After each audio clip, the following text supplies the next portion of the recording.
Are you telling people to stay away from one versus the other? It all depends. I don't think nut milks are inherently bad. Yeah, there's the argument of, if you just get regular silk almond milk, a lot of times it does contain like soy, stuff like that.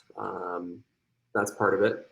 Yeah. Also added sugars, not active vitamins, minerals, things like that Yep. it's fortified with, Yeah. things like that. But people just can't tolerate dairy at all, and so I'm actually in that category. Most people can do butter or ghee, and then with actual dairy.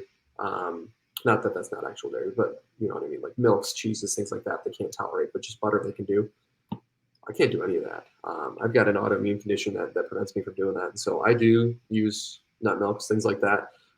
But you just have to keep eyes on where you're getting it from. There's good sources where it's just basically almonds, water, and just a few ingredients. And that, of course, is going to be preferred over something that's full of all kinds of garbage. Of course, organic stuff is going to be better because whenever there's plants, there's pesticides, things like that.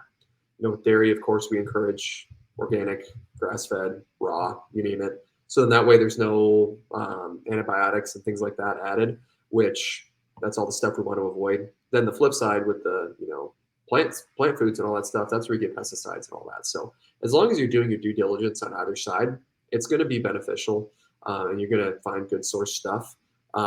So anyway, it all depends on sourcing. Long story short, and if you can tolerate dairy, I wouldn't just jump to nut milks and things like that.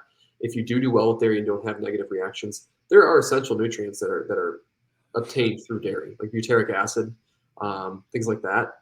It's obtained through dairy or through a healthy microbiome. Period. And a lot of people don't have a healthy microbiome.